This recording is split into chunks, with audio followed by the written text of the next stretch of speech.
Olá, pessoal, tudo bem?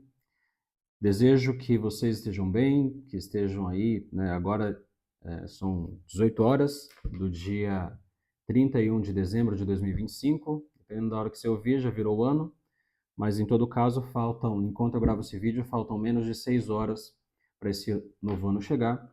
E é comum que nessa época todos nós façamos um balanço do ano que termina e também elaboremos algumas propostas, algumas promessas que nós gostaríamos de ver cumpridas no ano que chega, né? No caso, no ano de 2026 para nós. Tem muitos conselhos bons, né, circulando na internet, né, de pessoas boas, de pessoas competentes, e eu gostaria, né, de sugerir um aspecto transcendente que a gente pode considerar nesse balanço e também na elaboração dessas promessas que para esse ano que chega, né? Também vou contribuir depois desse aspecto para o planejamento, vamos dizer assim, com uma forma, né, de colocá-lo em prática no dia a dia e também sugerir, né, um meio ou um livro ou um filme para que a gente possa ajudar a gente nessas reflexões com a arte, né, com o auxílio dos meios artísticos. Bom, qual é o aspecto então que eu acredito que todos nós devamos levar em consideração quando vamos fazer a nossa avaliação, né, do ano, a avaliação da vida nesse ano e o planejamento para o ano que chega, né? Eu gostaria de propor que todos nós pensemos no nosso destino eterno, no fim de todas as coisas, né? A verdade é que um dia essa vida acaba. Só que nós não somos só o nosso corpo, não é? Que é sepultado e tudo mais. Nós temos uma alma. Desde que nós fomos concebidos, nós nos tornamos eternos. Nós temos uma alma e essa alma é eterna. Logo, não é muito sensato a gente pautar a vida só durante o tempo em que nós estamos aqui, como quem quer buscar uma felicidade que se esgota nesse mundo e que um dia acaba, né? Os gregos, lá no passado, eles diziam assim: comamos e bebamos porque a morte é certa. Porque para os gregos não existia vida eterna, né? Alguns gregos já desconfiavam que as coisas não eram só por aqui, mas a maioria era do tipo: comamos e bebamos porque a morte é certa e um dia acaba e acabou a festa, como se tivesse acabado a festa e não tivesse mais nada para fazer. Não é bem assim que funciona, né? Os seres humanos, eles têm uma alma e essa alma é imortal. Essa alma, ela não morre, né, com a morte do corpo, por assim dizer. O que acontece com alguém quando ela morre? Né? Imediatamente segue-se ao juízo particular na presença de nosso Senhor Jesus Cristo. É o dia que a nossa alma vai ao encontro de nosso Senhor em pessoa. O Papa Bento XVI, aprendi com ele, né? Ele não chamava esse encontro de uma audiência ou o encontro do juízo particular ou qualquer coisa do tipo. Ele simplesmente chamava de o encontro que eu esperei pela vida inteira, né? É importante a gente pensar, então, que nós vamos nos encontrar com o nosso Senhor no dia que o tempo dessa vida passar. E a partir daí do juízo, né, nós vamos nos apresentar de novo. Por que juízo? Porque nós vamos nos apresentar diante de nosso Senhor Jesus Cristo e ele vai estar lá no papel de juiz, não no papel de, de misericórdia, né, que ele exerce conosco nesta vida, mas lá ele vai estar diante de nós como juiz. Nós compareceremos à presença dele nessa condição. O que é que a gente deveria levar em conta, né?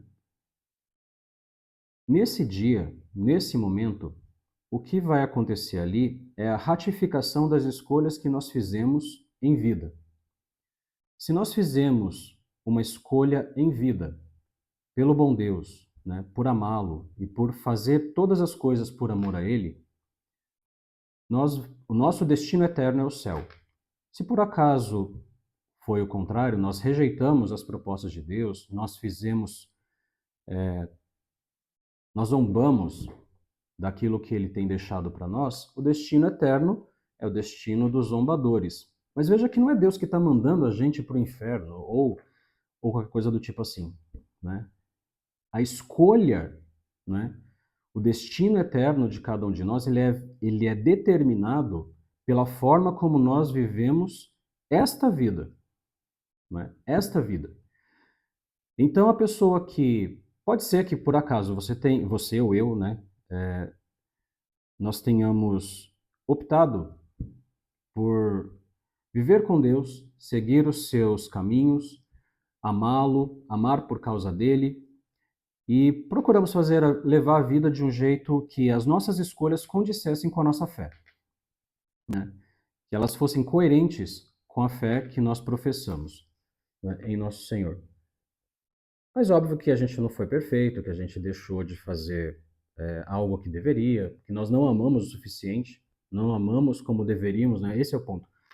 O nosso amor aqui nunca é perfeito e lá o que se determina é quanto amor a gente leva, quanto amor nós nós amamos, por assim dizer, nessa vida, né?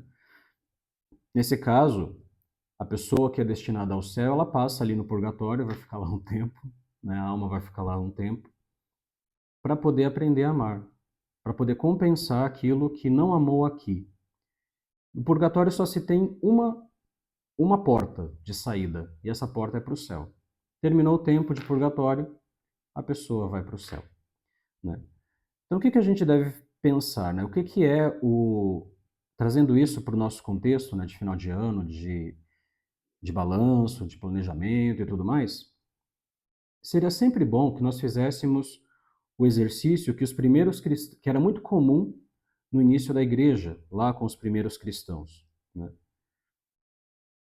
Que é de ter sempre a morte diante dos olhos. É ter sempre a consciência de que um dia essa vida aqui acaba. Então, eu não tenho, assim, eu tenho responsabilidade por cada tempo, por cada minuto, né, por cada segundo que eu recebo do bom Deus. Como é que eu estou amando, né, a Ele e aos irmãos que Ele me confiou, e a mim mesmo, né? Esse é o ponto. É um divisor de águas, né? Ouso dizer que é um divisor de águas que determina quais promessas, aliás, que ajuda muito que as promessas que fazemos no início do ano, elas estejam cumpridas até o final de dezembro. Porque quando a gente tem a morte diante dos olhos, a vida se torna urgente, não é? Não é uma coisa do tipo, tem gente que ao falar desse assunto pensa, que coisa macabra, mas que coisa triste, não é nada disso, não é nada disso.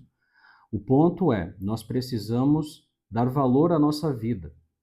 E não tem nada melhor para isso do que refletir que um dia essa vida termina. Eu não vou ter outra chance para poder voltar aqui e fazer as coisas, né? Lá na palavra de Deus diz que a gente só vive uma vez, lá na carta aos Hebreus, né? Então, só se vive uma vez, daí se segue o juízo e então o nosso destino. Como é que a gente vive então esse tempo, né? Como é que a gente se esforça para poder viver bem? Bom, primeira coisa, né, as duas coisas assim, num resumo muito simples, mas bastante razoável para esse contexto, é participar da Sagrada Comunhão e da confissão regularmente do melhor jeito possível, né?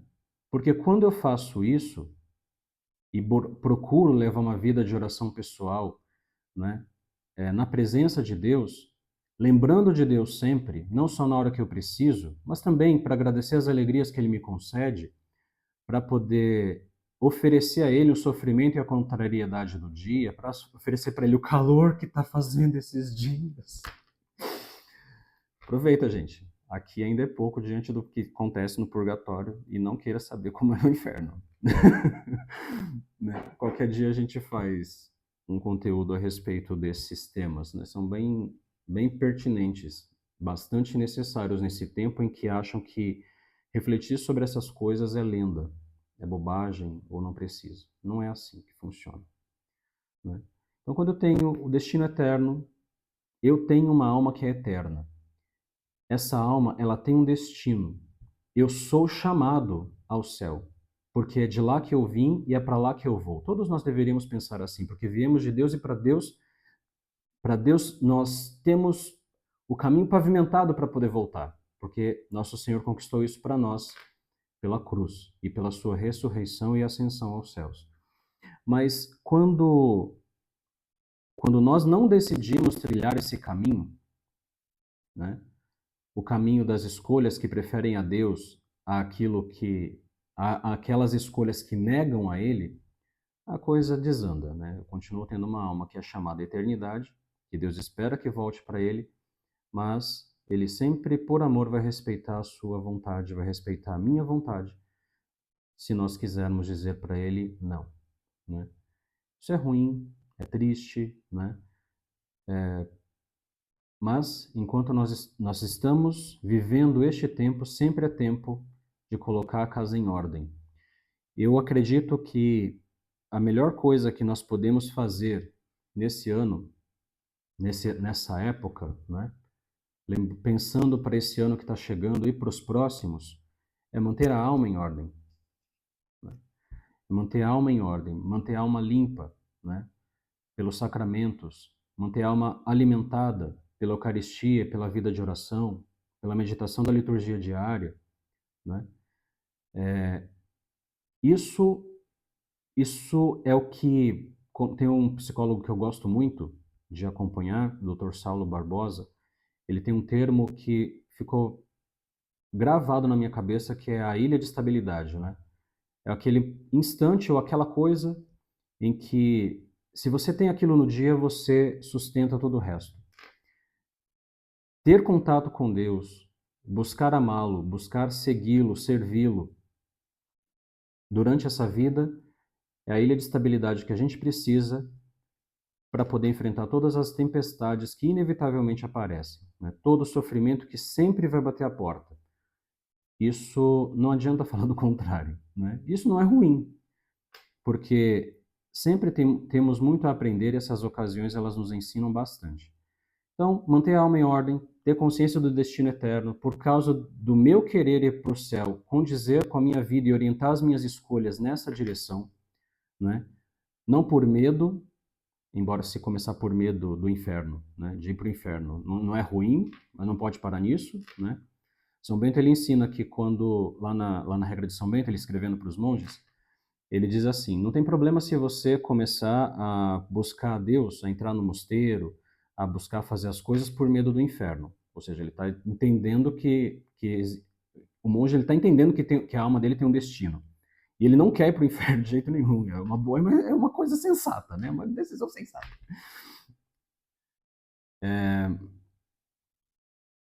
Então, São Bento fala que não precisa ter medo de ir para o inferno. Assim, não precisa ter receio de começar a busca por Deus por medo de ir para o inferno.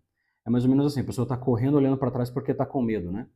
Ele está dizendo assim, não tem problema você começar correndo na direção de Deus, olhando para trás com o inferno de onde você está querendo fugir, né? Só que em algum ponto da corrida, você deveria parar de olhar para trás do que você tem medo e olhar para frente, na direção daquele para quem nós corremos, né?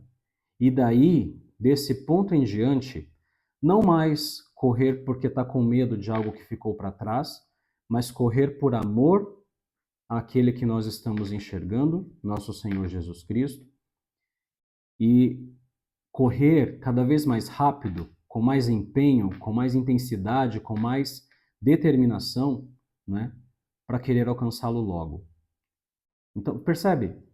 É viver a vida, viver cada dia desse ano novo, cada dia da vida que Deus nos der, até que Ele nos chame, né?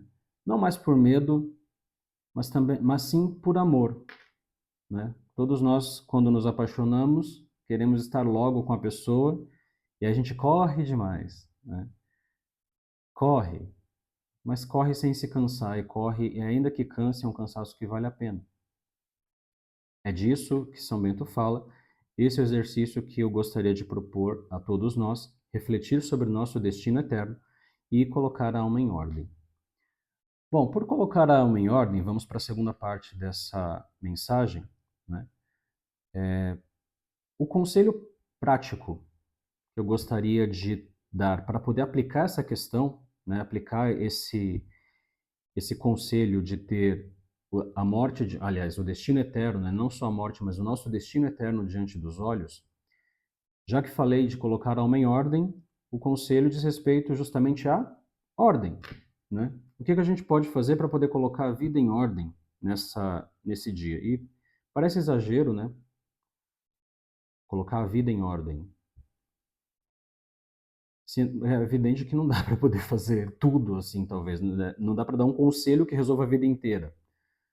Mas é possível, sim, um conselho que nos ajude a, pelo menos, ter condições de ir colocando as coisas em ordem, né? E quais conselhos são esses? Eu elenquei aqui 5 coisas, né? 5 coisas. Primeiro, ter horário para dormir e ter horário para acordar, respeitando entre um e outro as horas de sono que cada um precisa para poder acordar bem no outro dia. Então, vamos supor, se eu determino que vou dormir às 10 da noite e eu sei que preciso de 7 horas de sono, meu horário de acordar é 5 horas, 5h15, no máximo 5h30, sem direito à soneca no despertador. Então, do horário para dormir, horário para acordar. Antes de dormir, segundo ponto para a ordem, né? O celular ele deve estar distante, fora do quarto, fora do alcance. De preferência, a gente já deveria se despedir das telas cerca de 2 horas antes de dormir. Mas às vezes, né, com a vida corrida que a gente tem, acaba sendo difícil. Então, quanto maior o tempo, né, assim, quanto mais próximo de 2 horas a gente ficar longe do celular na hora de dormir, melhor. Que sejam 15 minutos, 5 minutos, né? Mas que seja um tempo que é quando a gente deitou, o celular já está longe, num cômodo diferente, de fora do alcance, de modo que eu não vou poder pegá-lo com facilidade, né? E vou dormir. Naquele exemplo, né? Se vou dormir às 8 da noite, às 10 da noite, às 8 da noite, ou o quanto antes das 10, aquele celular ele deveria estar longe. Terceira coisa, depois que nós acordarmos, o celular ele precisa continuar distante por cerca de 3 horas. Da hora que acordar até dar essas 3 horas, vamos supor, acordou 5h30 da manhã, das 5h30 até as 8h30 tem um intervalo de 3 horas, o que eu vou fazer ali? Quarto conselho, primeira atividade é rezar e meditar. A sugestão que eu dou, que é o exercício que eu procuro fazer, é rezar e meditar a liturgia diária, a liturgia do dia, ler o evangelho, escutar a mensagem que Deus quer nos dizer, consagrar o dia. Depois disso, né, isso o tempo que puder, né, idealmente 1 hora, mas se não der, né, o máximo que que a rotina permitir, depois disso vai fazer uma caminhada, vai tomar um banho, né, vai tomar um bom café, de modo que o que você fizer nessas 3 horas vai te sustentar pelo resto do dia e vai favorecer que no decorrer do dia você esteja menos distraído, que a gente fique menos distraído com tantas coisas e foque naquilo que é essencial, né? Tendo em vista o nosso destino eterno. Muito bem. O quinto ponto sobre como exercer a ordem, né, como viver a ordem no dia a dia, diz respeito à última coisa que nós devemos fazer antes de dormir. Então, assim, né, lá pelas 8 da noite eu desliguei todas as telas, não tenho mais computador, tablet, celular ou televisão na minha frente, né? Ou mais próximo disso, né? O quanto antes. Mas antes de deitar, a última coisa que eu deveria fazer deveria ser justamente a mesma coisa que eu fiz, a primeira coisa que eu fiz ao acordar, ou seja, rezar. No começo do dia, né, na oração da manhã, ali a gente deveria entregar para Deus o dia, oferecer para Ele tudo que a gente vai viver. À noite, nós deveríamos nos colocar na presença de Deus para poder fazer o exame de consciência do dia, né? Pensando, onde foi que eu desagradei a Deus hoje? O que eu posso fazer para poder melhorar? E como é que eu vou lidar com essas coisas, com essas situações depois? Que esforço eu me proponho a fazer para ser melhor, né? Sei lá, então se foi um dia em que passou da conta nas redes sociais e o tempo se foi e gastou o dia com besteira, sendo que deixando muitas coisas importantes para depois, procrastinando-as, né? O que nós devemos fazer nesse caso, né? Falar, bom, eu vou regrar o tempo que eu vou ficar nas redes sociais. Eu vou ficar meia hora, de tal hora a tal hora, né, no dia. Escolhe lá um momento, né? Eu acho que meia hora é muito, mas enfim. Não dou conta, gente, não dou conta. Mas assim, meia hora é muito. O tempo que você determinar, né, de repente, para cada caso, e faz, faz isso, né? Faça o seu exame de consciência e as, os devidos propósitos para poder melhorar no dia seguinte e a partir daí. A constância desses exercícios de ordem não são, daria para poder colocar mais, né?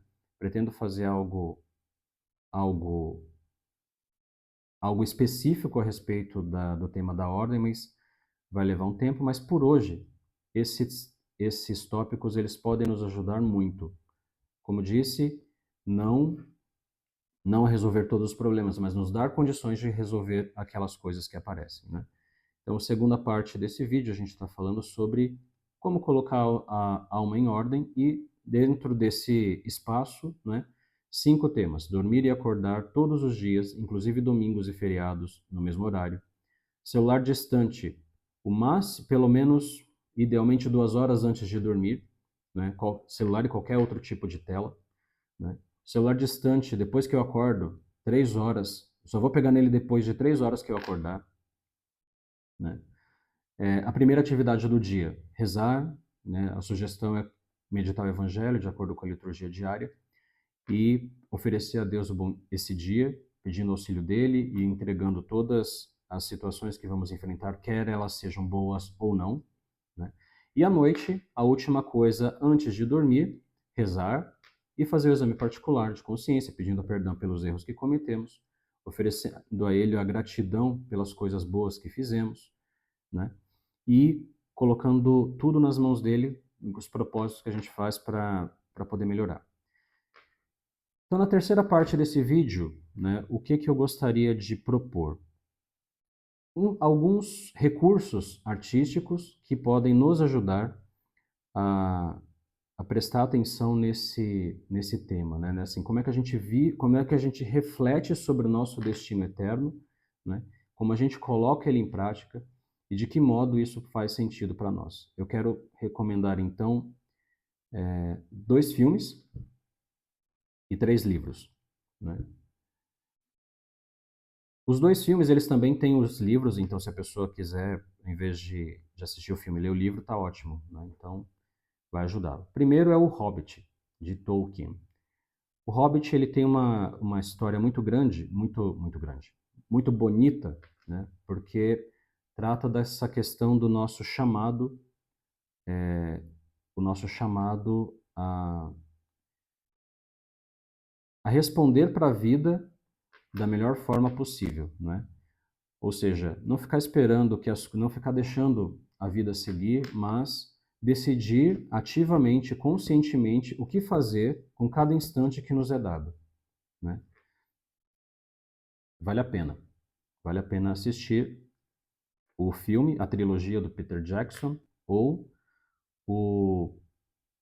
Eu só recomendo a versão do diretor do filme, né, desse filme. A trilogia de Peter Jackson na versão do diretor. Não as versões que não são do diretor. Vale muito a pena o esforço de assistir, né? Ou o livro. O livro também, para quem se dispersa muito, o livro ele é um recurso que ajuda a se manter concentrado, a prestar atenção em mais detalhes, né? Beleza. O próximo item dessa lista, né, o próximo filme é O Pianista, que também tem um livro, né, muito bom.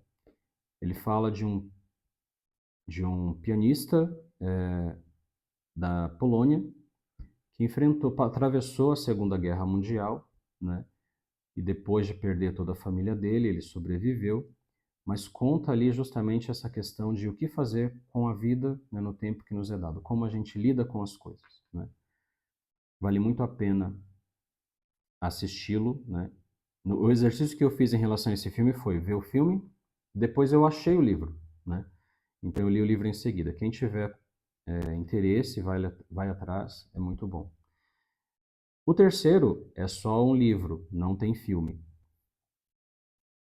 Se chama Em Busca de Sentido. Conta a experiência de Viktor Frankl, um médico psicanalista, né, que sobreviveu a 4 campos de concentração lá na Polônia, né, onde ele nasceu. Recomendo isso porque ter consciência do destino eterno, colocar a alma em ordem e alimentá-la com coisas boas, sempre vai ajudar a gente a viver um ano bom e a ter condições de que as promessas que nós fazemos nesse período, né, elas cheguem no fim do ano, né, daqui a um ano, com uma chance muito maior de ter sido cumprida do que se a gente simplesmente achar que tem todo o tempo do mundo e, enfim, sabemos que não é assim que a coisa funciona, né? Desejo tudo de melhor para você, um santo ano novo, né? Que as bênçãos desse tempo do Natal que nós ainda estamos vivendo e da Mãe de Deus, Nossa Senhora Mãe de Deus, que celebramos dia 1º, né, amanhã, né, esteja sempre presente na sua vida, que as bênçãos do bom Deus caiam sobre você, sobre a sua família, sobre todos os seus planos, que você seja muito feliz aqui nessa vida, independente das circunstâncias que te cerquem, mas lembra que toda felicidade junta nessa vida é só uma gota no oceano de toda a felicidade que nos é guardada, que nos é preparada, que nos está preparada e reservada junto de Deus no céu. Vamos fazer as nossas escolhas com Ele, por amor a Ele. Com certeza vai valer a pena. Deus te abençoe. Muito obrigado pelo seu tempo. Vamos nos falando. Até ano que vem.